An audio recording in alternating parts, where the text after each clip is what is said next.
ఓం నమో వెంకటేశాయ. సర్వక్షేత్ర వినివాస సర్వక్షేత్ర భిన్న భాస గోవింద గోవింద. క్షణతతి పరిమేయే క్ష్మాది మధ్యే స్తమేయే క్షితిజల సముదాయే క్షీణపుణ్య వ్యవాయే క్షపణమలినదూయే క్షుద్రదృష్టి ప్రహేయే క్షుర నిశిత సుమేయ క్షేత్ర ఆస్సే ప్రమేయ అని అఖిలాండకోటి బ్రహ్మాండ నాయకుడు దేవదేవుడు శ్రీ వెంకటేశ్వర స్వామి వారిని భక్తిగా ప్రార్థించుకుంటూ శ్రీకృష్ణ పరమాత్మ అనుగ్రహించినటువంటి శ్రీమద్భగవద్గీత గ్రంథం యొక్క అధ్యయన కార్యక్రమాన్ని ఈ శుభ సాయంకాల వేళ ప్రారంభించుకుందాం. ప్రారంభంలో ఆచార్యుల వారితో కలిసి ప్రార్థనా శ్లోకాలను సంకల్పవాక్యాలను చదువుకుని ఈ కార్యక్రమానికి మంగళారంభం చేసుకుందాం. ఓం నమో వెంకటేశాయ. శ్రీ గురు ప్రార్థన. గురుర్బ్రహ్మా గురుర్విష్ణుః గురుర్దేవో మహేశ్వరః గురుః సాక్షాత్ పరం బ్రహ్మ తస్మై శ్రీ గురవే నమః. శ్రీనివాస ప్రార్థనా. మహాయోగపీఠే పరిభ్రాజమానే ధరణ్యాదితత్వాత్మకే శక్తియుక్తే గుణాహస్కరే వహ్నిబింబార్థమధ్యే సమాసీనమోంకర్ణికేష్టాక్షరాబ్జే. అథ సంకల్పః. శ్రీమద్ ఆదివరాహ క్షేత్రే విరాజమానస్య అఖిలాండకోటి బ్రహ్మాండ నాయకస్య శ్రీ పద్మావతి జానేః భగవతః శ్రీ వెంకటేశ్వర స్వామినః దివ్య సన్నిధౌ భగవతః శ్రీకృష్ణ పరమాత్మనః అనుగ్రహేణ అస్మాకం సర్వేషాం శారీరస్య మానసస్య చ బలస్య సిద్ధ్యర్థం సమస్తానాం అసాధ్య వ్యాధీనాం నివారణార్థం సర్వయజ్ఞ ఫలప్రాప్త్యర్థం సర్వాసాం సంపదాం ప్రాప్త్యర్థం విద్యార్థినాం బుద్ధిశక్తి వృద్ధి ద్వారా పరీక్షాసు ఉత్తీర్ణత సిద్ధ్యర్థం అధికారిణాం స్వస్వవిధి నిర్వహణ కౌశల సిద్ధ్యర్థం సమస్త పాపక్షయార్థం శ్రీ పరమేశ్వర ప్రీత్యర్థం యథాశక్తి శ్రీమద్భగవద్గీతాయాః త్రయోదశాధ్యాయాంతర్గత శ్లోకపారాయణం కరిష్యామహే. శ్రీగీతా ప్రార్థనా. సర్వోపనిషదో గావో దోగ్ధా గోపాలనందనః పార్థో వత్స సుధీర్భోక్తా దుగ్ధం గీతామృతం మహత్. శ్రీకృష్ణ ప్రార్థనా. సంసార సింధు మగ్నస్య భగ్న భావస్య దుష్కృతేః దుర్భావలగ్న మనసః శ్రీకృష్ణ శరణం మమ. శ్రీ వేదవ్యాస ప్రార్థనా. వాసిష్ఠ శక్తి పౌత్రస్య శుకదేవ గురుర్గురుః ఆషాఢ పూర్ణిమా పూజ్యః పూర్ణచంద్రనిభానః. అథ శ్రీ గురుభ్యో నమః. పరమాత్మతత్వాన్ని చెప్పటాన్ని ప్రారంభించాడు. అందులో కొన్ని భాగాలను గత అధ్యాయాలలో చెప్పాడు. ఈ అధ్యాయంలోనూ పరమాత్మతత్వాన్ని చెప్పటానికే ఒక ప్రాతిపదిక వేసుకున్నాడు అని నిన్నటి రోజున మనం ప్రథమ శ్లోకాన్ని వ్యాఖ్యానించేటప్పుడు అనుకున్నాం. ఇదం శరీరం కౌంతేయ క్షేత్రమిత్యభిధీయతే ఏతద్యోవేత్తి తం ప్రాహు క్షేత్రజ్ఞ ఇది తద్విదః అనే మొదటి శ్లోకంలో ఈ శరీరం, ఈ పాంచభౌతికమైనటువంటి శరీరం, ఈ శరీరానికి పేరు క్షేత్రం అని పేరు. రకరకాల కారణాలతో దీనికి క్షేత్రం అనే పేరు పెట్టారు. క్షేత్రమిత్యభిధీయతే. ఈ క్షేత్రాన్ని నేను నాది అని అనుకునేవాడు క్షేత్రజ్ఞ అని పిలువబడతాడు అని సంగ్రహంగా ఆ శ్లోకానికి అర్థాన్ని కూడా మనం విచారించుకున్నాం. విస్తృతమైనటువంటి అర్థాన్ని కూడా ఆలోచించుకున్నాం. క్షేత్రం, క్షేత్రజ్ఞ అనే రెండు కొత్త పదాలను ఆ శ్లోకంలో, మొదటి శ్లోకంలో పరమాత్మ పరిచయం చేశాడు. ఈ రెండు పదాల ద్వారా శరీరము, శరీరంలో ఉండేటువంటి జీవుడు, లేదా శరీరము నేను అనుకునేటువంటి వాడు, క్షేత్రం, క్షేత్రజ్ఞ, ఈ రెండు వేరువేరు అనేటువంటి చాలా కావలసినటువంటి ఒక ప్రాథమిక ప్రస్తావనను పరమాత్మ చేశాడు. శరీరం వేరు, నేను వేరు. నేను అని పిలువబడేవాడు లేదా జీవుడు లేదా క్షేత్రజ్ఞుడు వీడు వేరు, అలాగే శరీరం వేరు అనేటువంటి భావనను స్పష్టంగా ఆ శ్లోకంలో వ్యక్తపరిచాడు. క్షేత్రం వేరు, క్షేత్రజ్ఞ వేరు అని. అయితే పరమాత్మ చెప్పదలుచుకున్నది పరమాత్మ యొక్క తత్వాన్ని గురించి.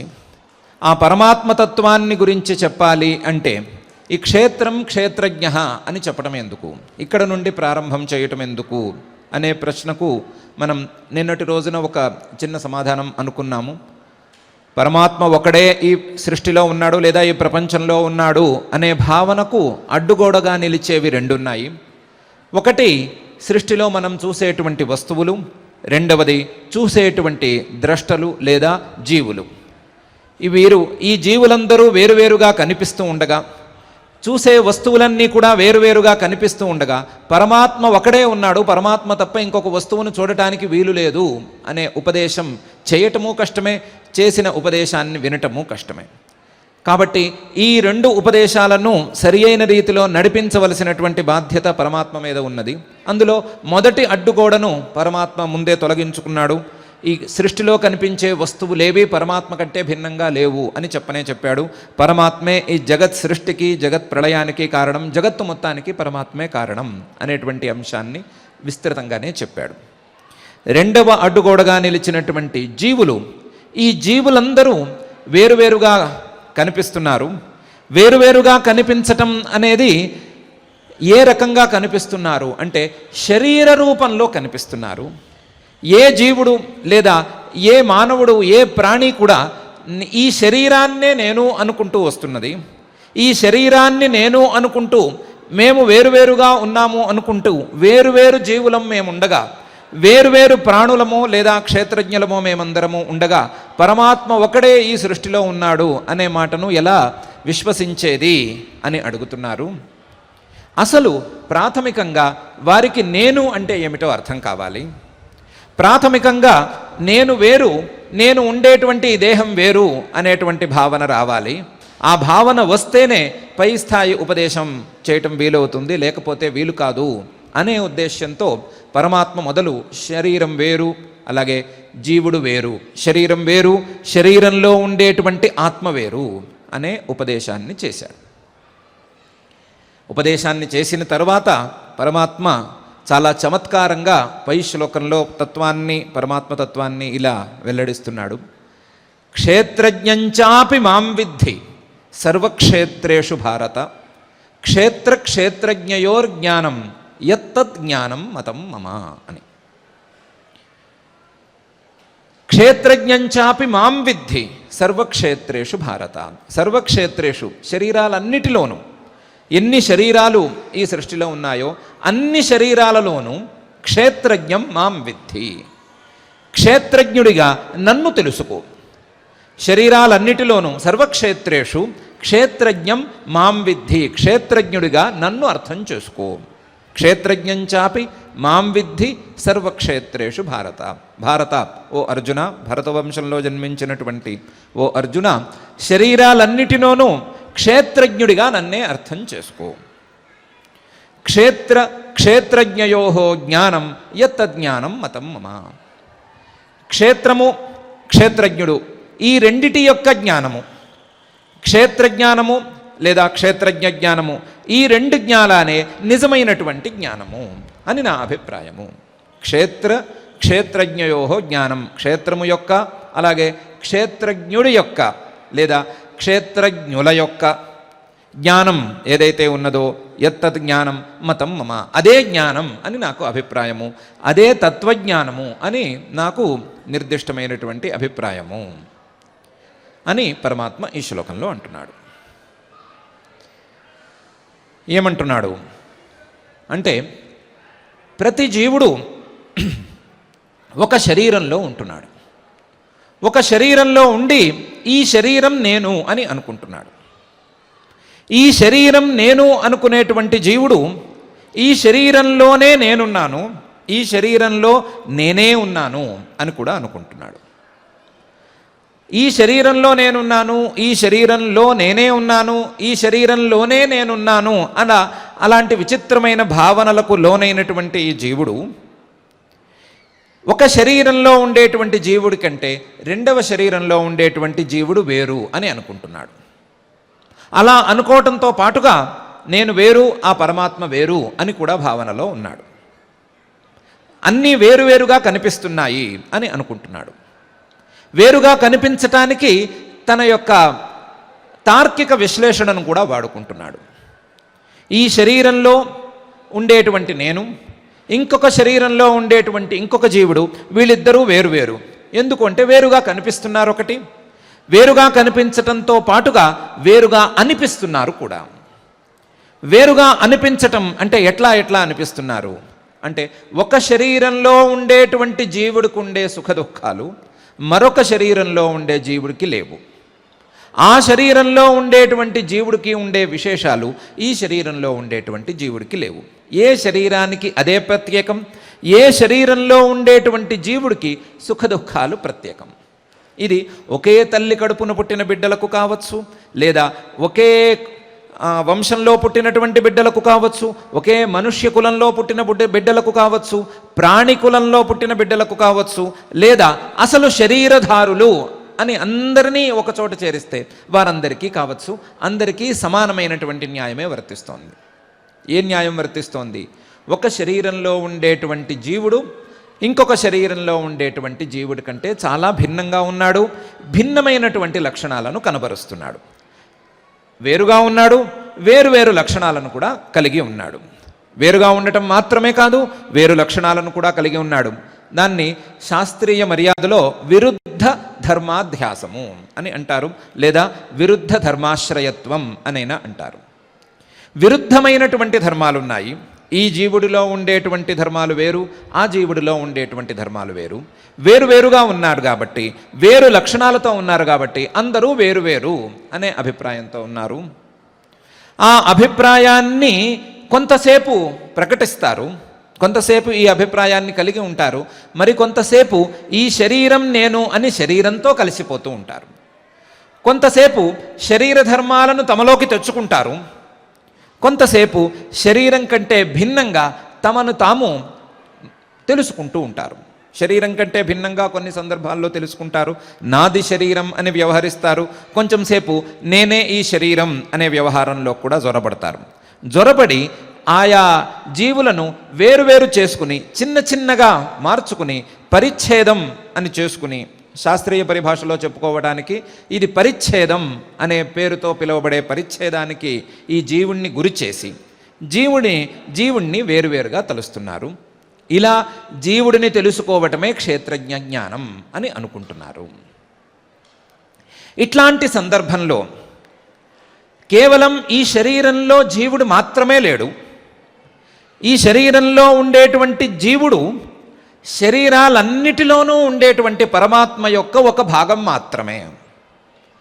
అన్ని శరీరాలలోనూ పరమాత్మ అనేటువంటి ఒక తత్వం ఉన్నది. ఆ తత్వంలో ఒక భాగం మాత్రమే ఈ జీవుడు. అంతే తప్ప ఈ జీవుడు మాత్రమే ఈ శరీరంలో ఉన్నాడు అనే భావన పూర్తిగా తప్పు అని పరమాత్మ నిరూపించదలిచాడు. ఆ నిరూపణ కోసం ఈ రకమైన ఉపదేశం చేస్తున్నాడు. ఏమని ఉపదేశం చేస్తున్నాడు? క్షేత్రజ్ఞంచాపి మాం విద్ధి సర్వక్షేత్రేషు భారత అని. క్షేత్రజ్ఞుణ్ణిగా నన్ను తెలుసుకో, లేదా క్షేత్రజ్ఞుడు అనేటువంటి అర్థాల్లో నన్ను కూడా చేర్చుకో. క్షేత్రజ్ఞంచాపి మాం విద్ధి సర్వక్షేత్రేషు భారత. క్షేత్రజ్ఞుడిగా నన్ను కూడా కలుపుకో.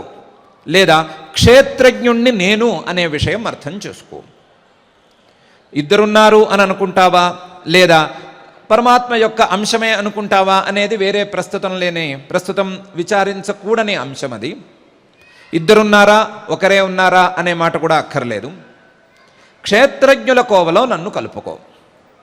కాకపోతే క్షేత్రజ్ఞంచాపి మాం విద్ధి సర్వక్షేత్రేషు భారత, అన్ని శరీరాలన్నిటిలోనూ నన్ను క్షేత్రజ్ఞుడిగా అర్థం చేసుకో. శరీరాలన్నిటిలోనూ ఒక శరీరానికి మాత్రమే నన్ను పరిమితం చేయవద్దు. జీవుణ్ణి ఒక్కొక్క శరీరానికి పరిమితం చేసి పెట్టావు కదా, ఒక్కొక్క శరీరానికి ఒక్కొక్క జీవుడు అనే పరిమితిని విధించి ఆ పరిమితిని కాపాడుకుంటూ వస్తున్నారు కదా, ఆ పరిమితిని క్షేత్రజ్ఞుడు నా విషయంలో మాత్రం వర్తింపజేయవద్దు. నా విషయంలో ఆ పరిమితి వద్దు. నా విషయంలో శరీరాలన్నిటిలోనూ నేను క్షేత్రజ్ఞుడుగా ఉన్నాను అనేది అర్థం చేసుకో. అదెట్లా కుదురుతుందండి? ఒక శరీరానికి ఒకడే ఆత్మ అనే విషయాన్ని మేము నిర్ధారించేసేసాము. ఈ నిర్ధారణ చేసిన తర్వాత మీరు శరీరాలన్నిటిలోనూ నేను కూడా ఉన్నాను అని చెప్తే ఎక్కడి నుంచి కుదురుతుంది? ఒక శరీరానికి ఒకడితోనే సంబంధం, ఒక శరీరానికి ఒక జీవుడితోనే సంబంధం. ఒక జీవుడితో సంబంధం లేకపోతే ఒకే శరీరంలో ఇద్దరు జీవులు కూర్చోవటమో లేదా ఇద్దరు ఆత్మలు కూర్చోవటమో అని రకరకాల సాంకర్యాలన్నీ వచ్చేస్తాయి. అందువలన అదకూడదు. శరీరంలో అంటే ఒక శరీరంలో ఒకడు అనేటువంటి నియమాన్ని మేము పాటించాలి. అలా పాటిస్తేనే మాకు కొన్ని లాభాలు ఉన్నాయి అని అంటారేమో. ఆ నియమాన్ని పాటించుకోండి. ఒక శరీరానికి ఒకడే జీవుడు అనేటువంటి నియమాన్ని కూడా పాటించుకోండి. ఒక శరీరానికి ఒకడే క్షేత్రజ్ఞుడు అనే నియమం కూడా పాటించుకోండి. నేను చెప్తున్నది మాత్రం దీనికంటే పై స్థాయి విషయం.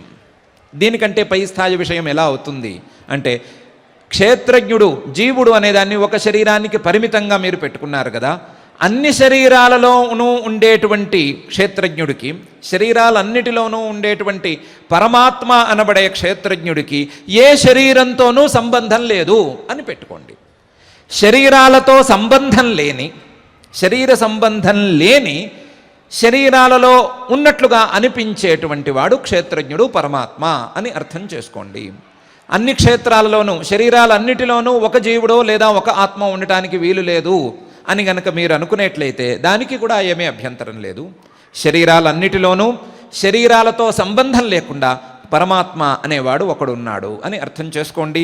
దీనికి కావలసినటువంటి లాజిక్లను కానీ లేదా దీనికి కావలసినటువంటి తర్కాలను కానీ పైన ఉపదేశం చేస్తాము, చేసినప్పుడు అర్థం చేసుకోండి. ప్రాథమికంగా ఈ నిర్ణయానికి రండి అని పరమాత్మ అంటున్నాడు. క్షేత్రజ్ఞంచాపి మాం విద్ధి సర్వక్షేత్రేషు భారత అని.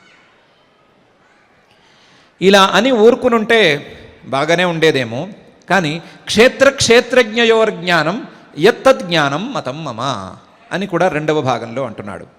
క్షేత్రము క్షేత్రజ్ఞుడు అనేటువంటి రెండు అంశాలను సరిగ్గా అర్థం చేసుకుంటే, శరీరము శరీరంలో ఉండేటువంటి జీవుడు లేదా శరీరాలన్నిటిలోనూ ఉండేటువంటి క్షేత్రజ్ఞుడు పరమాత్మ, ఈ రెండు అంశాలను సరిగ్గా అర్థం చేసుకోగలిగితేనే అది జ్ఞానమవుతుంది, అదే తత్వజ్ఞానం అవుతుంది అని కూడా ఈ రెండవ భాగంలో అంటున్నాడు. క్షేత్రజ్ఞయోర్జ్ఞానం యత్తజ్ఞానం మతం మమ అని. ఇందులో ఏమని అభిప్రాయపడుతున్నాడు? క్షేత్రజ్ఞయోర్జ్ఞానం అని ఎందుకు? పరమాత్మ తత్వజ్ఞానం చెప్తామన్నారు, పరమాత్మ ఏక ఏవా అని చెప్పేసేయండి, వినేస్తాము, అర్థం చేసుకుంటాము, దానికి కావాల్సింది చేసుకుంటాము. దానికి ఈ క్షేత్రానికి క్షేత్రజ్ఞుడికి సంబంధం ఏమిటి?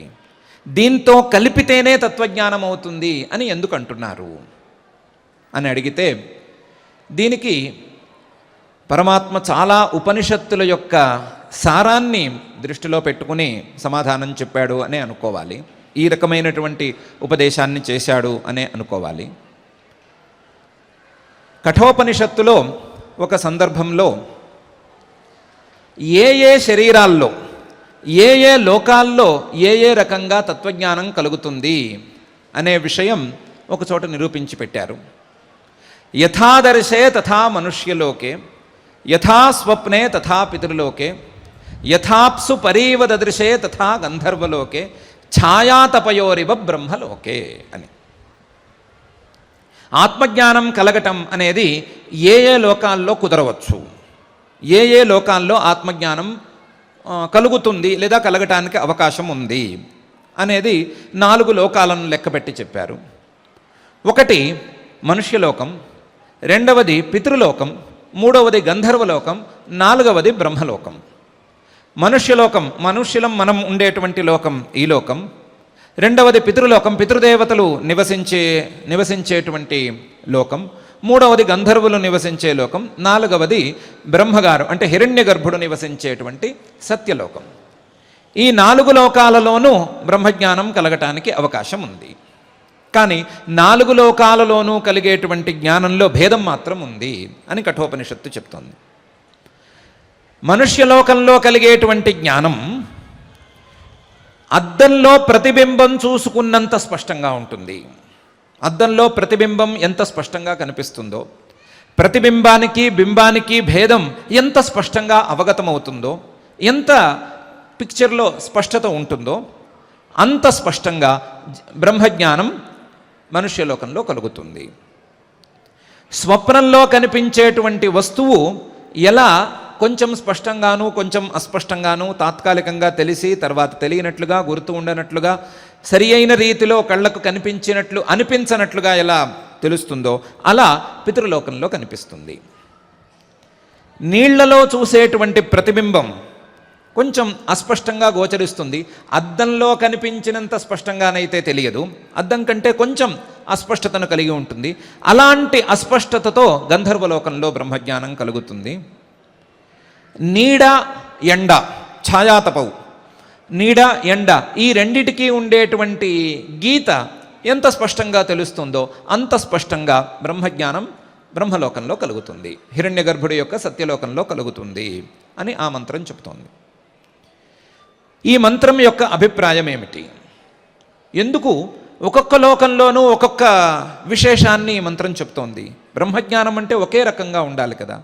మనుష్యలోకంలోనే ప్రత్యేకించి ఆదర్శంలో అంటే అద్దంలో చూసుకుంటే ఎంత స్పష్టంగా ఉంటుందో అంత స్పష్టంగా బ్రహ్మజ్ఞానం కలుగుతుంది అని ఎందుకు చెప్తోంది అని ఆలోచిస్తే, ఈ లోకంలో ఉండేటువంటి శరీరం, ఈ లోకంలో ఉండేటువంటి శరీరంలో ఉండేటువంటి జీవుణ్ణి తెలుసుకోవటం, ఈ లోకంలో ఈ మనుష్య శరీరం లాంటి స్థూల శరీరంలో పరమాత్మను తెలుసుకోవటం అనేది ఒక స్పష్ట విజ్ఞానానికి దారి చూపిస్తుంది.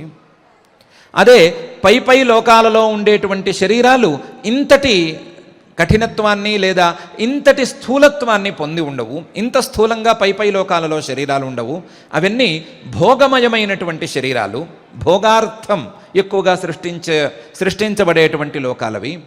కానీ మనుష్యలోకంలో ఉండేటువంటి శరీరం, మానవుల యొక్క శరీరం, అందులోనూ విశేషించి తత్వజ్ఞానం కోసం ప్రయత్నం చేసేటువంటి మానవుల యొక్క శరీరం తత్వజ్ఞానానికి అనుకూలంగా ఉంటుంది. ఆ అనుకూలమైనటువంటి శరీరంలో వచ్చే తత్వజ్ఞానం స్పష్టంగా ఉంటుంది. స్పష్టంగా ఉంటుంది అంటే ఎందుకు ఉంటుంది? స్పష్టంగా మానవులు ప్రయత్నం చేసినంత మాత్రాన, మానవుల యొక్క శరీరం స్థూలమైనంత మాత్రాన, స్థూలమైన శరీరంలో కలిగేటువంటి తత్వజ్ఞానం ఎందుకు స్పష్టంగా ఉంటుంది అని మనం ఇంకొక ప్రశ్నను వేసుకుంటే దానికి సమాధానం ఇంతే చెప్పుకోవాలి. స్థూలమైన ఈ శరీరం కంటే అతి సూక్ష్మమైనటువంటి ఆత్మను, పరమాత్మను విడిగా చూడటం అనేది ఈ శరీరంలో మాత్రమే సాధ్యం. ఈ శరీరంలో మాత్రమే ఇంత స్పష్టంగా శరీరం యొక్క ధర్మాలను అలాగే ఆత్మ యొక్క స్వరూపాన్ని వీటిని విడివిడిగా చూసుకోవటం అనేది సాధ్యం. వేరు శరీరాలలో, వేరే శరీరాలలో అది అంత సులభం కాదు.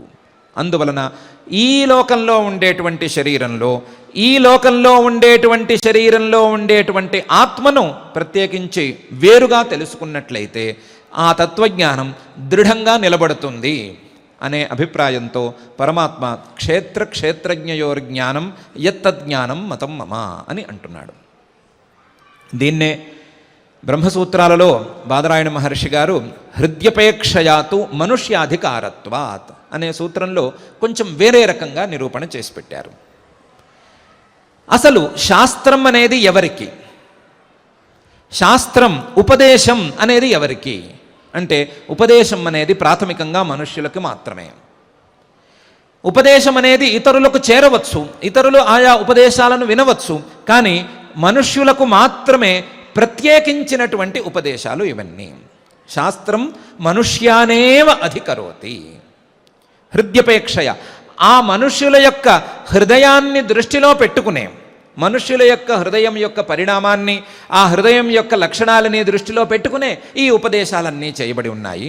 కాబట్టి అవిశేష ప్రవృత్తమైనటువంటి శాస్త్రం మనుష్యులను ఉద్దేశించి మాత్రమే చేయబడి ఉంది. కాబట్టి మనుష్యులకే ఈ శాస్త్రంలో అధికారం ఎక్కువ. కాబట్టి మనుష్య శరీరంలో ఉండేటువంటి ఆత్మను తెలుసుకోవటంలోనే విశేషం ఎక్కువ. ఈ జన్మలో అంటే మనుష్య జన్మలో వచ్చేటువంటి ఆత్మజ్ఞానానికి స్పష్టత ఎక్కువ. వీటన్నిటినీ దృష్టిలో పెట్టుకునే పరమాత్మ కూడా క్షేత్రజ్ఞయోర్ జ్ఞానం యత్తద్ జ్ఞానం మతం మమ అని అంటున్నాడు. మాట చాలా సంగ్రహంగా అన్నాడు. క్షేత్రజ్ఞంచాపి మాం విద్ధి సర్వక్షేత్రేషు భారత అని అన్నాడు. అందులో క్షేత్రజ్ఞ అనేదాన్ని ఇంతకుముందు శ్లోకంలోనే పరిచయం చేసేశాడు. చేసి ఆ క్షేత్రజ్ఞ అహమేవా అని చిన్న మాట మాత్రమే పెట్టాడు. కానీ ఉపనిషద్వాక్యాల యొక్క పరిపూర్ణమైన సారం మొత్తాన్ని ఈ మొదటి భాగంలో గుచ్చిపెట్టాడు. క్షేత్రజ్ఞంచాపి మాం విద్ధి సర్వక్షేత్రేషు భారత అనేటువంటి భాగంలో మొత్తం ఉపనిషత్తుల యొక్క సారాన్ని మొత్తం గుచ్చి పరమాత్మ మన ముందు ఉంచుతున్నాడు. ఉదాహరణకు ఈశావాస్యోపనిషత్తులో సపర్యగాత్ శుక్రం అకాయం అవ్రణం అస్నావిరం శుద్ధం అపాపవిద్ధం కవిర్మనీషీ పరిభూ స్వయంభూ యాథాతథ్యతోర్థాన్ వ్యదధాత్ శాశ్వతేభ్య సమాభ్య అనేటువంటి మంత్రంలో శరీరం వేరు ఆత్మ వేరు అనే అంశాన్ని చూపించటానికి సపర్యగాత్ శుక్రం అకాయం, ఏ రకమైనటువంటి శరీరం లేనివాడు, ఏ రకమైనటువంటి సూక్ష్మ స్థూలాది శరీరాలు లేనివాడు, శరీరాలతో సంబంధం లేకుండా శరీరాల యందు నివసించి ఉండేటువంటి వాడు. సపర్యగాత్ అన్ని చోట్ల ఉండేవాడు. ఆ అన్ని చోట్ల ఉండటంతో పాటుగా ఏ వస్తువుతోనూ సంబంధం లేకుండా ఉండేవాడు, ఏ శరీరంతోనూ సంబంధం లేకుండా ఉండేవాడు అనే అంశాన్ని చూపించారు. ఈశావాస్యోపనిషత్తులో చూపించారు. అదేవిధంగా కేనోపనిషత్తులో ఇహచేదవేదీదథ సత్యమస్తి నచేదిహావేదీన్ మహతీ వినష్టి భూతేషు భూతేషు విచిత్య ధీరా ప్రేత్యాస్మాల్లోకాదమృతా భవంతి అనేటువంటి మంత్రంలో ఏ మానవుడైనా సరే ఇహచేదవేదీత్, ఈ జన్మలో ఈ మనుష్య జన్మలో ఆత్మతత్వాన్ని అర్థం చేసుకోగలిగితే అథ సత్యమస్తి, అటువంటి మానవ జన్మకు ఏదో ఒక ప్రయోజనం ఉంటుంది. నచేదిహావేదీత్, ఒకవేళ ఈ జన్మలో తెలుసుకోలేకపోయినట్లయితే మహతీ వినష్టి, మళ్ళీ ఇదే రకమైనటువంటి వినాశానికి గురి కావలసి ఉంటుంది, ఇదే రకమైనటువంటి నష్టానికి గురి కావలసి ఉంటుంది. మరి ఏం తెలుసుకోవాలి, ఎలా తెలుసుకోవాలి అని అడిగితే భూతేషు భూతేషు విచిత్య ధీరాః, జీవులు ఉండేటువంటి శరీరాలన్నిటినీ వెతుకుతూ, శరీరాలను ఆత్మ కలిగినటువంటి ఆ శరీరాలన్నిటినీ వెతుకుతూ, ఆ శరీరాలన్నిటిలోనూ పరమాత్మను దర్శించుకుంటూ ప్రేత్యాస్మాల్లోకాదమృతా భవంతి, ఈ శరీరాన్ని విడిచిపెట్టి అమృతత్వాన్ని పొందగలుగుతారు అని కేనోపనిషత్తులో చెప్పిన మాటను పరమాత్మ మరొకసారి చూపిస్తున్నాడు. సర్వక్షేత్రేషు భారత, క్షేత్రాలన్నిటిలోనూ భూతేషు భూతేషు విచిత్య ధీరాః, క్షేత్రాలన్నిటిలోనూ పరమాత్మ స్వరూపాన్ని తెలుసుకోమని చూపిస్తున్నాడు. కఠోపనిషత్తులో అశరీరం శరీరేషు అనవస్థేష్వస్థితం మహాంతం విభుమాత్మానం మత్వా ధీరో నశోచతి అనే మంత్రంలో ఈ భావాన్ని మరింత విస్తృతంగా చూపించారు. అశరీరం, ఆ పరమాత్మకు శరీరం లేదు, కానీ శరీరేషు అవస్థితం, శరీరాలన్నిటిలోనూ ఆ పరమాత్మే నిలవై ఉన్నాడు. శరీరాలకు అనవస్థితేషు, ఏ రకమైనటువంటి స్థిరత్వం లేదు, శరీరాలు తాత్కాలికమైనటువంటి శరీరాలు, శరీరాలు పడిపోయేటువంటి శరీరాలు, పడిపోయేటువంటి శరీరాలలో సంబంధం లేని పడిపోని పరమాత్మ నిలిచి ఉన్నాడు. ఎలాంటి పరమాత్మ? మహాంతం విభుం ఆత్మానం మత్వా ధీరో నశోచతి, సర్వవ్యాపకుడు ఆ పరమాత్మ. అలాగే వివిధాలుగా కనిపించే, రకరకాలుగా కనిపించేటువంటి స్వభావం ఉన్నవాడు. అటువంటి ఆత్మను, పరమాత్మను తెలుసుకుని మత్వాధీరో నశోచతి, ఏ రకమైనటువంటి శోకానికి గురికాడు అని చెప్తోంది. ఆ చెప్పిన భావాన్ని పరమాత్మ శరీర సంబంధం లేని శరీరాలన్నిటిలోనూ ఉండేటువంటి తత్వాన్ని, పరమాత్మ తత్వాన్ని ఈ శ్లోకంలో చూపిస్తున్నాడు.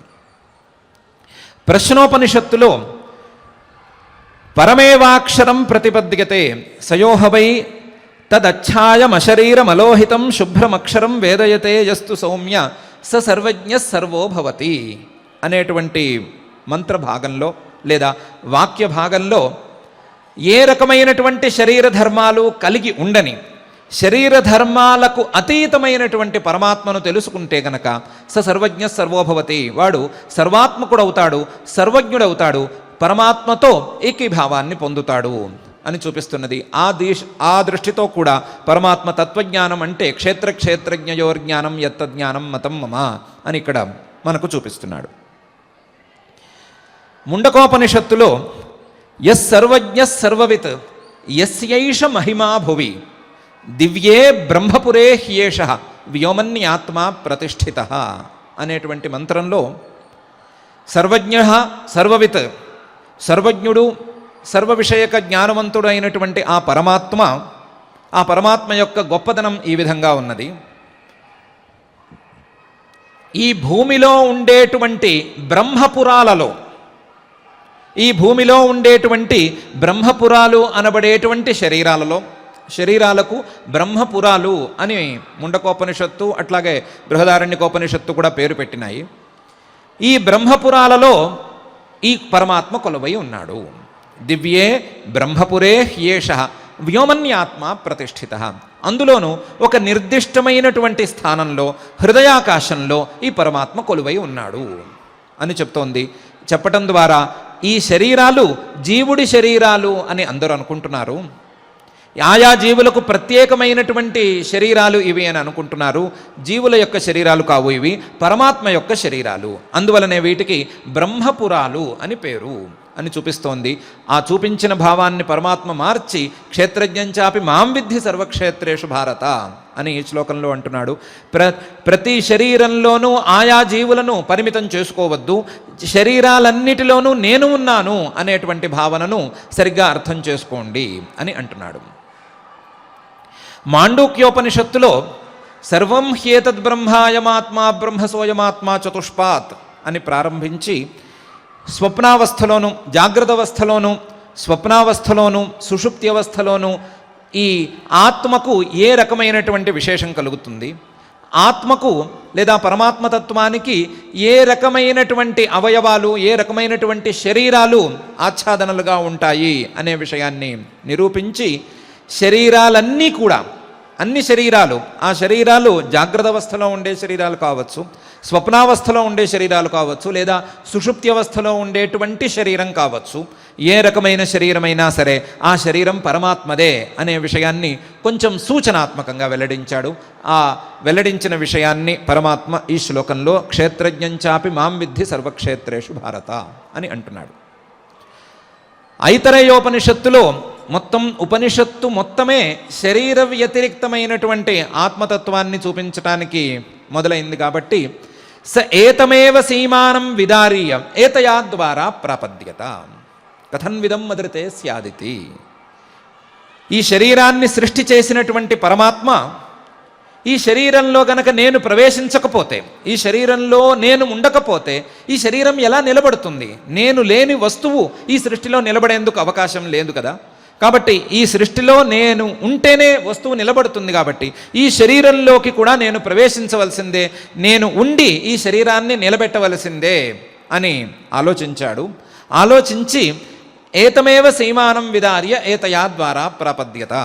ఈ శరీరంలోకి మన తలకాయలో ఉండేటువంటి మధ్య భాగాన్ని, సరిగ్గా మనం పాపిడి అని తెలుగులో వ్యవహరించే భాగాన్ని కొంచెం పగలగొట్టి ఆ పగలగొట్టిన దారిలోంచి లోపలికి వెళ్ళాడు అనే అభిప్రాయాన్ని కూడా వెల్లడించారు. మనకు కూడా పసిపిల్లలకు చూసినప్పుడు కొంచెం నెత్తి మీద భాగం, నడునెత్తిన భాగం కొంచెం చిల్లుగా కనిపించటం, క్రమంగా ఆ చిల్లు పూడుకోవటం అనే అంశం అనుభవంలోకి ఉన్న అంశమే అనే భావించవచ్చు. ఆ బ్రహ్మరంధ్రంలో నుంచి పరమాత్మ ప్రవేశించాడు అని చాలా విస్తారంగా వర్ణించి పెట్టారు. ఆ వర్ణించిన విధానం ప్రకారం శరీరంలోకి, శరీరాన్ని సృష్టి చేసిన పరమాత్మ ప్రవేశించి ప్రతి శరీరంలోనూ పరమాత్మే నిలబడి ఉన్నాడు అనే విషయం స్పష్టంగా మనకు తెలిపేట్టుగానే ఉంది. ఆ విధానమంతా ఐతరేయోపనిషత్తులో ఉండేటువంటి విధానమంతా కూడా శరీరాలన్నిటిలోనూ పరమాత్మే ఉన్నాడు అనే భావననే దృఢం చేస్తూ ఉన్నది. తైత్రేయోపనిషత్తులో తత్సృష్ట్వా తదేవానుప్రావిశత్ తదనుప్రవిశ్య సత్యత్యచ్చ అభవత్ అనేటువంటి వాక్య సందర్భంలో ఈ శరీరాన్ని, శరీరంతో పాటు మిగతా వస్తువులన్నిటినీ సృష్టి చేసినటువంటి ఆ పరమాత్మ సృష్టి చేసిన ఆ శరీరంలోకి ప్రవేశించాడు. ప్రవేశించి ఆ శరీరాలన్నిటినీ నిలబెట్టి వ్యవహారాన్ని మొత్తం చేసుకున్నాడు అనే అంశాన్ని ప్రతిపాదన చేస్తోంది తైత్రేయోపనిషత్తులోని వాక్యం. ఆ వాక్యం ప్రకారం కూడా శరీరాలన్నిటిలోనూ పరమాత్మే ఉన్నాడు అనేటువంటి భావాన్ని పరమాత్మ మనకు క్షేత్రజ్ఞంచాపి మాం విద్ధి సర్వక్షేత్రేషు భారత అని తెలియచేస్తున్నాడు. ఛాందోగ్యోపనిషత్తులో చాలా సందర్భాలలో ఈ శరీరము ఆత్మ అనేటువంటి సందర్భం వచ్చినప్పటికీ, ఈ ప్రసక్తి వచ్చినప్పటికీ సంవాదంలో లేదా ప్రజాలో మఘవన్ మర్త్యం వా ఇదం శరీరం అని ఒక ఉపదేశం ఉంది. ఓ ఇంద్రుడా, ఈ శరీరం మర్త్యం అంటే మరణానికి లోను కావలసినటువంటి శరీరం. ఈ శరీరానికి మరణం ఉన్నది.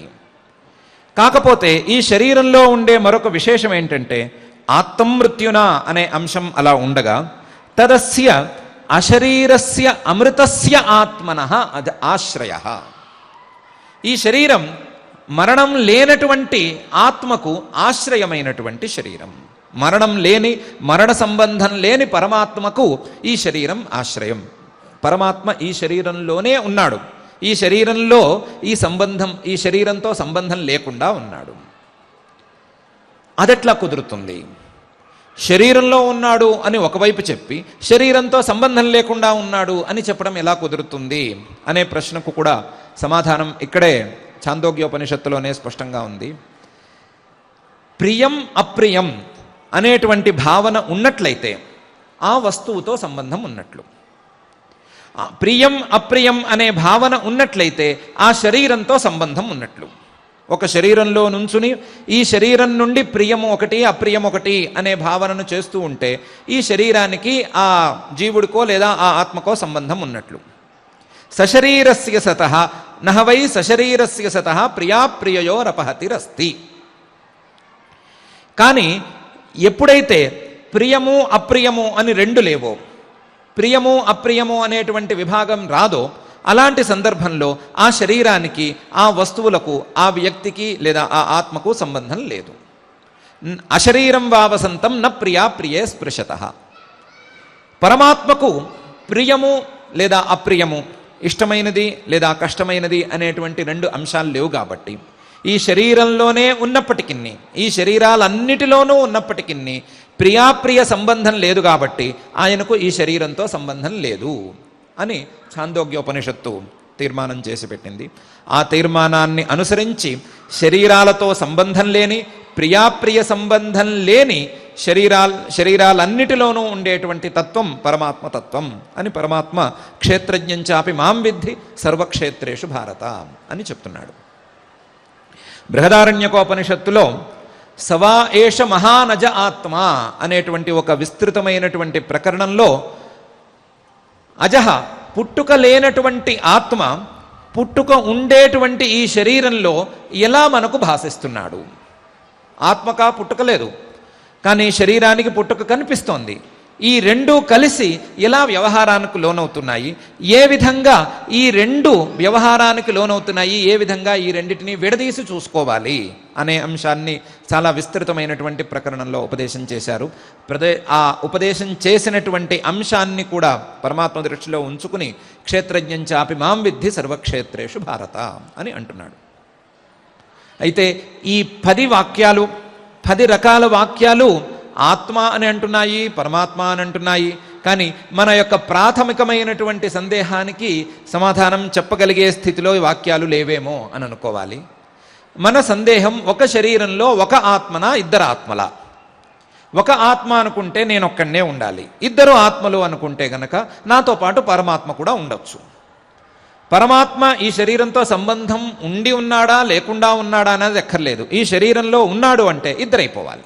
ఇద్దరు ఆత్మలున్నారా, ఒకే ఆత్మ ఉన్నాడా అనేది మనకి ప్రాథమికమైన ప్రశ్న. ఈ వాక్యాలతో అంత తొందరగా తీరని ప్రశ్న. దాన్ని సులభంగా తీర్చుకోవాలంటే ఒకే ఒక వాక్యం పెట్టుకోవచ్చు. ద్వా సుపర్ణా సయుజా సఖాయ సమానం వృక్షం పరిషస్వ జాతే తయోరన్య పిప్పలం స్వాద్వత్తి అనశ్నన్నన్య అభిచాకశీతి. ఒక చెట్టు కొమ్మ మీద రెండు పక్షులు ఉన్నట్లుగా చెట్టు లాంటి ఈ శరీరం మీద కొమ్మలాంటి ఈ శరీరంలో ఇద్దరు ఆత్మలు ఉన్నారు. ఒకడు జీవుడు, మరొకడు పరమాత్మ. ఆ జీవుడు అనేవాడు ఈ శరీరంలో ఉండి ఈ శరీరంలో ఉండేటువంటి కర్మ ఫలితాలన్నిటినీ తింటూ ఉంటాడు, అనుభవిస్తూ ఉంటాడు. పరమాత్మ అనేటువంటి రెండవ భాగం లేదా పరమాత్మ అనేటువంటి వాడు మాత్రం ఈ శరీరంలో ఏ రకమైనటువంటి భోగాన్ని అనుభవించడు. ఏ రకమైన భోగాన్ని అనుభవించకుండా అనశ్నన్నన్య అభిచాకశీతి, ఆయన కేవలం ప్రకాశిస్తూ ఉంటాడు. ఈ శరీరంలో ఉంటాడు, ఉండి ప్రకాశిస్తూ ఉంటాడు. ప్రకాశిస్తూ ఉన్నంత మాత్రాన ఈ శరీరంలో ఏ రకమైన భోగాలను పుచ్చుకోడు. ఈ శరీరంలోనే కాదు, ఏ శరీరంలోనూ భోగాలను పుచ్చుకోడు. ఆయా జీవులు మాత్రం ఆయా శరీరాలలో భోగాలను పుచ్చుకుంటున్నాము అని అనుకుంటూ ఉంటారు. ఇది ఈ వాక్యం యొక్క తాత్పర్యం. ఈ వాక్యం మన యొక్క ప్రశ్నకు ఎంతో కొంత సందేహాన్ని, ఎంతో కొంత సమాధానాన్ని ఇవ్వగలుగుతుంది. ఒక శరీరంలో ఇద్దరు ఆత్మలు ఉండవచ్చు, కాకపోతే ఇద్దరూ అనుభవించడానికి వీల్లేదు. అనుభవం మాత్రం ఒక్కరికే ఉండాలి. ఇద్దరు ఉండవచ్చు. ఇద్దరు ఉండటం అనేది ఏ రకంగా ఉపపన్నం కావచ్చు, ఏ రకంగా కుదురుతుంది అనే అంశాన్ని మాత్రం మనం వేరువేరు సందర్భాలలో వేరువేరుగా పరీక్షించుకోవలసిందే. ఒక శరీరంలో ఇద్దరు ఆత్మలు ఉండి తీరవచ్చు కాబట్టి ఏతద్యో వేత్తి తం ప్రాహు క్షేత్రజ్ఞ ఇది తద్విదః అనేది కుదురుతుంది. ఈ శరీరాన్ని నేను నాది అని అనుకునేవాడు జీవుడు, క్షేత్రజ్ఞుడు అనే అంశం కూడా కుదురుతుంది. దాంతో పాటుగా ఈ శరీరంలో కాక శరీరాలన్నిటిలోనూ క్షేత్రజ్ఞంచాపి మాం విద్ధి సర్వక్షేత్రేషు భారత అనే అంశం కూడా కుదురుతుంది. ఇలా రెండు అంశాలు కుదురుతున్నాయి కాబట్టి, రెండు అంశాలకు సరి అయిన ప్రాథమికమైన ఉపపత్తి ఉంది కాబట్టి పరమాత్మ చెప్పిన వాక్యాన్ని మనం ఈ రకంగా అర్థం చేసుకోవచ్చు. శరీరాలన్నిటిలోనూ శరీర సంపర్కం లేకుండా, ఆయా శరీరాలతో సంబంధం లేకుండా, శరీరాలతో ఏ రకమైన సంబంధము లేకుండా, ఆయా శరీరాల వలన కలగవలసినటువంటి భోగాలు లేకుండా పరమాత్మనైనటువంటి నేను శరీరాలన్నిటిలోనూ కొలువై ఉన్నాను. ఇలాంటి పరమాత్మ తత్వజ్ఞానము, ఈ జీవుడి యొక్క తత్వజ్ఞానము సరి అయిన రీతిలో కలిగితే అదే తత్వజ్ఞానము అని నా అభిప్రాయం. క్షేత్రజ్ఞయోర్జ్ఞానం యత్తజ్ఞానం మతం మమ అని రెండవ భాగం యొక్క అర్థాన్ని కూడా మనం అనుకోవచ్చు. ఈ రకంగా ఈ శ్లోకానికి మనం ఒక సంక్షిప్తమైన, అతి సంక్షిప్తమైనటువంటి వ్యాఖ్యానం చేసుకుని, ఈ శ్లోకంలో ఇంత తక్కువ కంటే ఇంతకు మించి తక్కువ చెప్పుకోలేము అని అనుకునే స్థాయిలో ఒక సంక్షిప్త వ్యాఖ్యానాన్ని చేసుకుని పరమాత్మ అనుకున్నటువంటి అంశాన్ని, పరమాత్మ ఉపదేశం చేయదలుచుకున్నటువంటి అంశాన్ని అర్థం చేసుకోవడానికి శ్రద్ధగా మనం ప్రయత్నం చేసుకుందాం. పరమాత్మే చెప్పబోతున్నటువంటి ఉపపత్తులను, పరమాత్మే ఈ అంశాన్ని ఏ విధాలుగా మనకు ఉపపన్నంగా చూపించబోతున్నాడో ఆయా అంశాలను, ఆయా యుక్తులను, వాటన్నిటినీ కూడా శ్రద్ధగా అర్థం చేసుకునేటువంటి ప్రయత్నం చేసుకుందాం. ప్రాథమికంగా ఒక శరీరంలో జీవుడితో పాటు పరమాత్మ కూడా కొలువై ఉన్నాడు అనే విషయాన్ని విశ్వసించటానికి, నమ్మటానికి లేదా అనుభవంలోకి తెచ్చుకోవటానికి ప్రయత్నం చేసుకుందాం. ఆ ప్రయత్నాన్ని దృఢం చేయమని అఖిలాండకోటి బ్రహ్మాండ నాయకుడు దేవదేవుడు శ్రీ వెంకటేశ్వర స్వామి వారిని భక్తిగా ప్రార్థించుకుందాం. ఆ ప్రార్థనతో ఈరోజు పారాయణ కార్యక్రమాన్ని ప్రారంభించుకుందాం. అథ శ్రీమద్భగవద్గీతాసు ఉపనిషత్సు బ్రహ్మ విద్యాయాం యోగశాస్త్రే కృష్ణార్జున సంవాదే క్షేత్రజ్ఞ విభాగయోగో నామ త్రయోదశోऽధ్యాయః.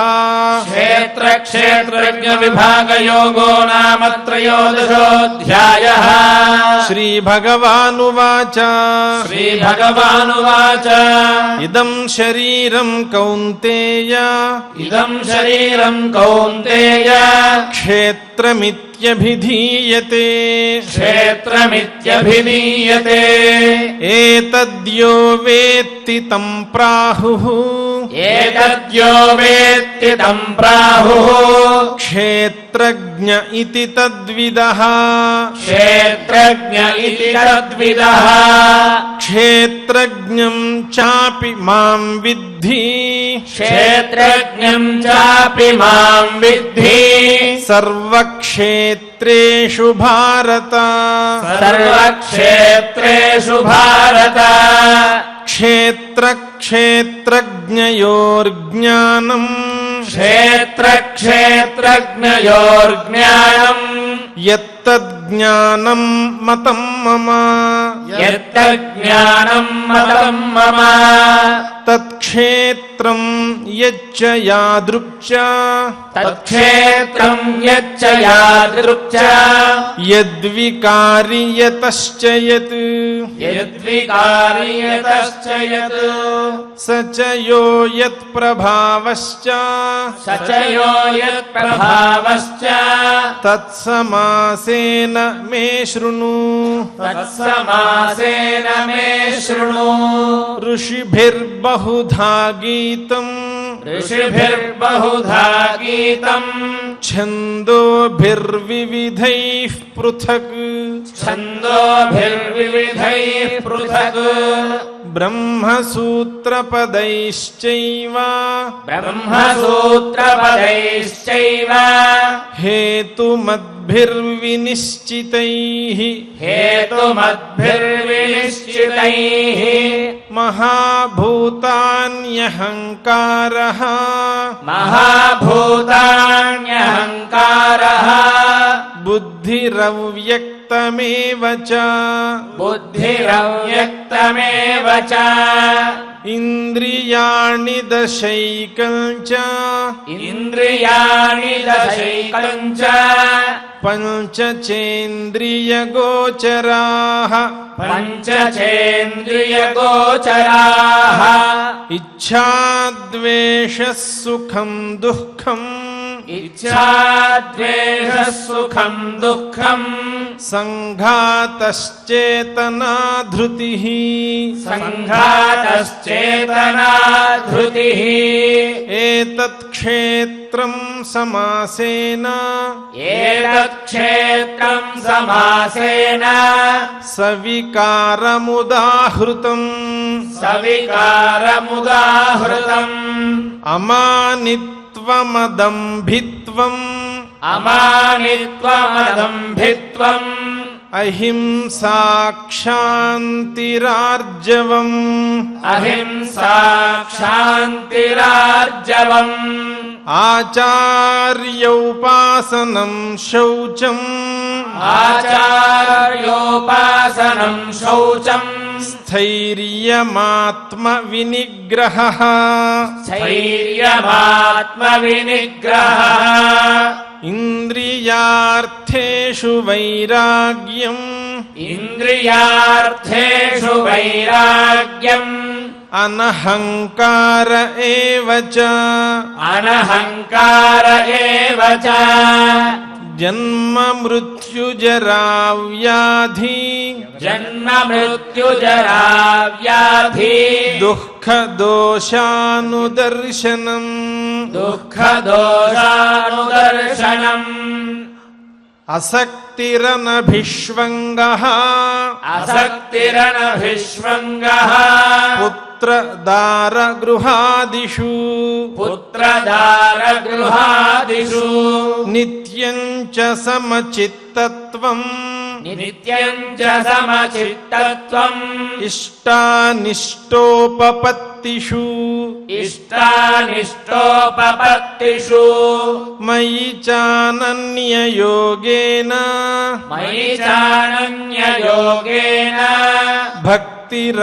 भक्तिरव्यभिचारिणी भक्तिरव्यभिचारिणी विविक्तदेशसेवित्वम् विविक्तदेशसेवित्वम् अरतिर्जन संसदि अरतिर्जन संसदि अध्यात्मज्ञान नित्यत्वम् అధ్యాత్మజ్ఞాననిత్యత్వం తత్వజ్ఞానార్థదర్శనం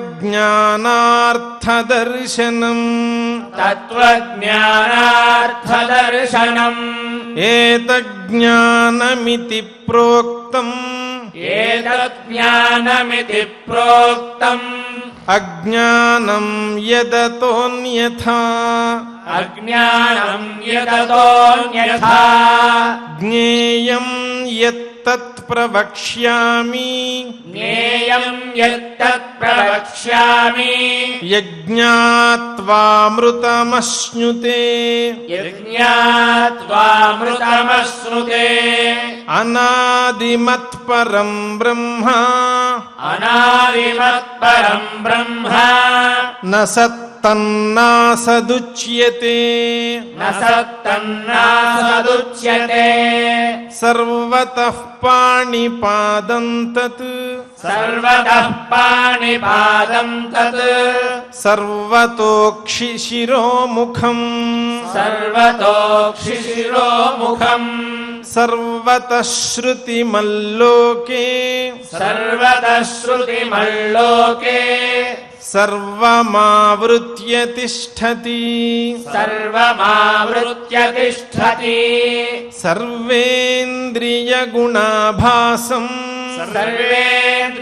సర్వేంద్రియగుణాభాసం సర్వేంద్రియవివర్జితం సర్వేంద్రియవివర్జితం అసక్తం సర్వభృచ్చైవ అసక్తం సర్వభృచ్చైవ నిర్గుణం గుణభోక్తృ చ నిర్గుణం గుణభోక్తృ చ బహిరంతశ్చ భూతానాం బహిరంతశ్చ భూతానాం అచరం చరమేవ చ అచరం చరమేవ చ సూక్ష్మత్వాత్ తదవిజ్ఞేయం సూక్ష్మత్వాత్ తదవిజ్ఞేయం దూరస్థం చాంతికే చ తత్ దూరస్థం చాంతికే చ తత్ అవిభక్తం చ భూతేషు అవిభక్తం చ భూతేషు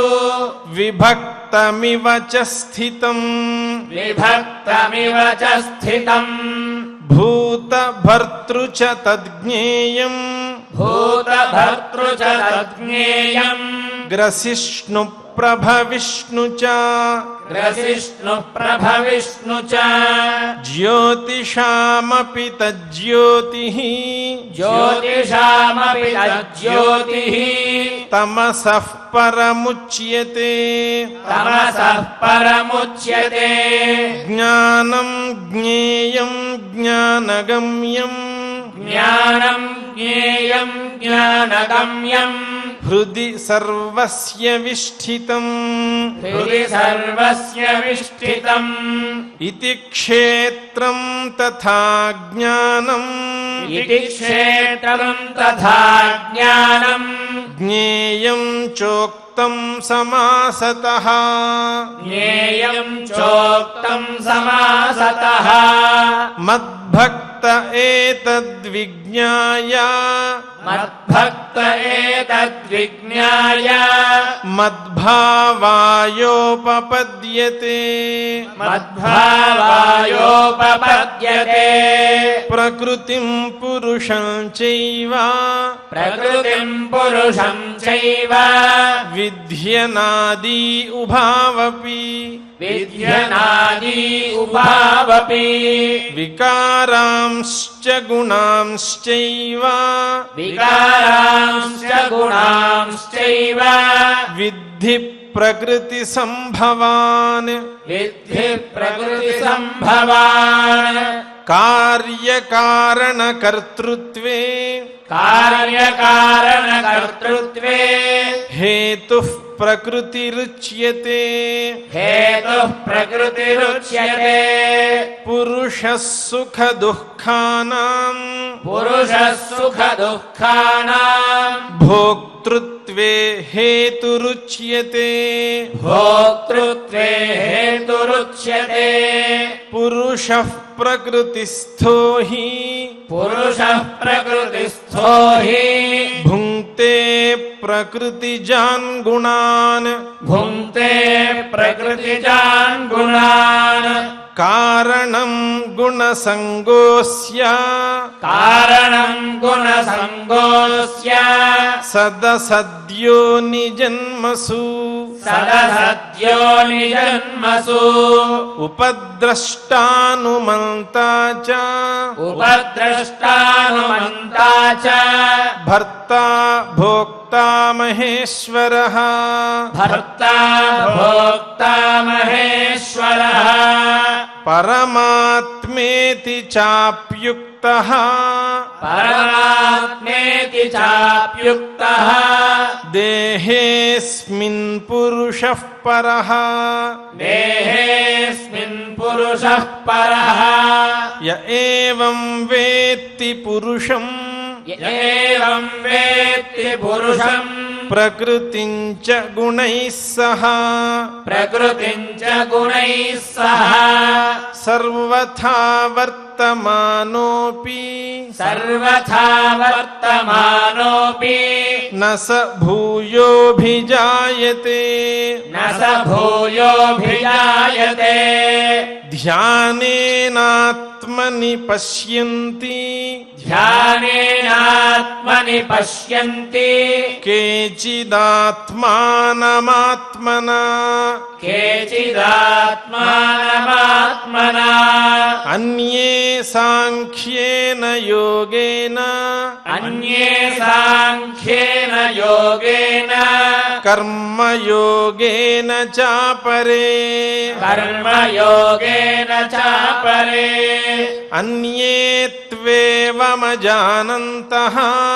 अन्ये त्वेवमजानन्तः श्रुत्वान्येभ्य उपासते श्रुत्वान्येभ्य उपासते तेऽपि चातितरन्त्येव तेऽपि चातितरन्त्येव मृत्युं श्रुतिपरायणाः मृत्युं श्रुतिपरायणाः यावत् सञ्जायते किञ्चित् यावत् सञ्जायते किञ्चित् सत्त्वं स्थावरजङ्गमम् सत्त्वं स्थावरजङ्गमम् क्षेत्रक्षेत्रज्ञसंयोगात् क्षेत्रक्षेत्रज्ञसंयोगात् तद्विद्धि भरतर्षभा तद्विद्धि भरतर्षभा समं सर्वेषु भूतेषु समं सर्वेषु भूतेषु तिष्ठन्तं परमेश्वरम् तिष्ठन्तं परमेश्वरम् विनश्यत्स्व विनश्यन्तम् विनश्यत्स्व विनश्यन्तम् यः पश्यति स पश्यति यः पश्यति स पश्यति समं पश्यन् हि सर्वत्र समं पश्यन् हि सर्वत्र समवस्थितमीश्वरम् समवस्थितमीश्वरम् न हि नस्त्यात्मनात्मानम् न हि नस्त्यात्मनात्मानम् ततो याति पराङ्गतिम् ततो याति परां गतिम् प्रकृत्यैव च कर्माणि प्रकृत्यैव च कर्माणि क्रियमाणानि सर्वशः क्रियमाणानि सर्वशः यः पश्यति तथात्मानम् यः पश्यति तथात्मानम् अकर्तारं स पश्यति अकर्तारं स पश्यति यदा भूतपृथग्भावम् यदा भूतपृथग्भावम् एकस्थमनुपश्यति एकस्थमनुपश्यति तत एव च विस्तारम् तत एव च विस्तारम् ब्रह्म सम्पद्यते तदा ब्रह्म सम्पद्यते तदा अनादित्व अनादित्वान्निर्गुणत्वात् अनादित्वान्निर्गुणत्वात् परमात्मायमव्ययः परमात्मायमव्ययः शरीरस्थोऽपि कौन्तेय शरीरस्थोऽपि कौन्तेय न करोति न लिप्यते न करोति न लिप्यते यथा सर्वगतं सौक्ष्म्यात् यथा सर्वगतं सौक्ष्म्यात् आकाशं नोपलिप्यते आकाशं नोपलिप्यते सर्वत्रावस्थितो देहे सर्वत्रावस्थितो देहे तथात्मा नोपलिप्यते तथात्मानोपलिप्यते यथा प्रकाशयत्येकः यथा प्रकाशयत्येकः कृत्स्नं लोकमिमं रविः कृत्स्नं लोकमिमं रविः क्षेत्रं क्षेत्री तथा कृत्स्नं क्षेत्रं क्षेत्री तथा कृत्स्नं प्रकाशयति भारत प्रकाशयति भारत क्षेत्रक्षेत्रज्ञयोरेवम् क्षेत्रक्षेत्रज्ञयोरेवम् अन्तरं ज्ञानचक्षुषा अन्तरं ज्ञानचक्षुषा भूतप्रकृतिमोक्षं च भूतप्रकृतिमोक्षं च ये विदुर्यान्ति ते परम् ये विदुर्यान्ति ते परम् इति श्रीमद्भगवद्गीतासु श्रीमद्भगवद्गीतासु उपनिषत्सु ब्रह्मविद्यायां योगशास्त्रे कृष्णार्जुनसंवादे श्रीकृष्णार्जुनसंवादे क्षेत्रक्षेत्रज्ञविभागयोगो नाम त्रयोदशोऽध्यायः क्षेत्रक्षेत्रज्ञविभागयोगो नाम त्रयोदशोऽध्यायः త్రయోదశాధ్యాయంలో ఉండేటువంటి 34 శ్లోకాలను శ్రద్ధగా పారాయణం చేసుకున్నాం. ఇప్పుడు జయ జనార్దన కృష్ణ రాధికాపతే అనేటువంటి కీర్తనను గానం చేసుకుని నామ సంకీర్తనను పూర్తి చేసుకుందాం.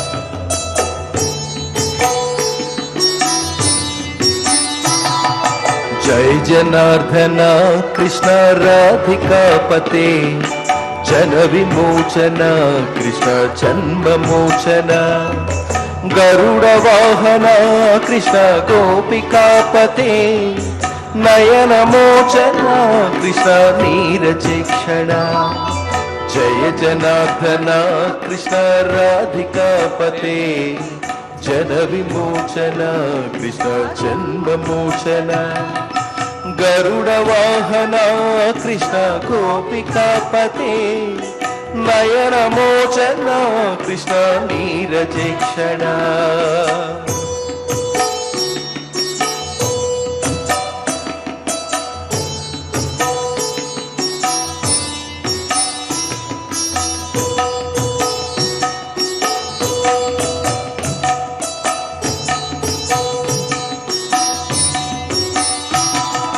सुजन बांधवा कृष्ण सोदरा कृते मदन कोमला कृष्ण माधवा हरे वसुमती पते कृष्ण वासवानुषा वरगुणाकर कृष्ण वैष्णव कृते सुरुचिरानन कृष्ण शौर्यवारिधे मुरहर विभो कृष्ण मुक्तिदायक विमल पालक कृष्ण वल्लभीपते कमल लोचन कृष्ण काम्यदायक जय జనార్దన కృష్ణ రాధికాపతే జన విమోచన కృష్ణ జన్మమోచన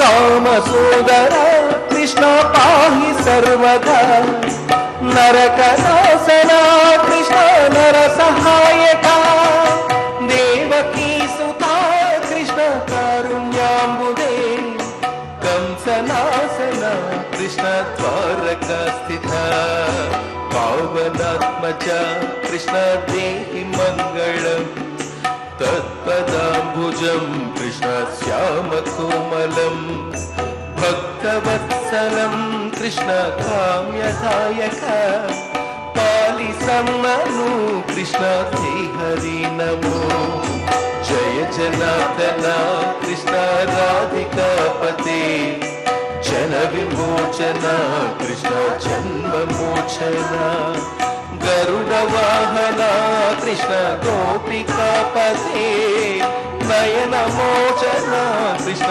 నీరజేక్షణ జయ జనార్దన కృష్ణ రాధికాపతే జన విమోచన కృష్ణ జన్మమోచన జయ జనార్దన కృష్ణ రాధికాపతే జన విమోచన కృష్ణ జన్మమోచన జన విమోచన కృష్ణ జన్మమోచన జన విమోచన. నామ సంకీర్తన కార్యక్రమం పూర్తయిన తర్వాత ఆచార్యుల వారితో కలిసి మంగళ శ్లోకాలను చదువుకుని ఈ కార్యక్రమాన్ని మంగళాంతంగా పూర్తి చేసుకుందాం. యత్ర యోగేశ్వరః కృష్ణో యత్ర పార్థో ధనుర్ధరః తత్ర శ్రీర్విజయో భూతిర్ధ్రువా నీతిర్మతిర్మమ అథ క్షమా ప్రార్థనా యదక్షరపదభ్రష్టం మాత్రాహీనం చ యద్భవేత్ తత్సర్వం క్షమ్యతాం దేవ నారాయణ నమోऽस्तु తే. అథ భగవత్సమర్పణం కాయేన వాచా మనసేంద్రియైర్వా బుద్ధ్యాత్మనా వా ప్రకృతే స్వభావాత్ కరోమి యద్యత్ సకలం పరస్మై నారాయణాయేతి సమర్పయామి. అథ లోకక్షేమ ప్రార్థనా సర్వే భవంతు సుఖినః సర్వే సంతు నిరామయాః సర్వే భద్రాణి పశ్యంతు మా కశ్చిద్ దుఃఖభాగ్ భవేత్. అథ మంగళం శ్రియః కాంతాయ కళ్యాణ నిధయే నిధయేర్థినాం శ్రీవేంకట నివాసాయ శ్రీనివాసాయ మంగళం.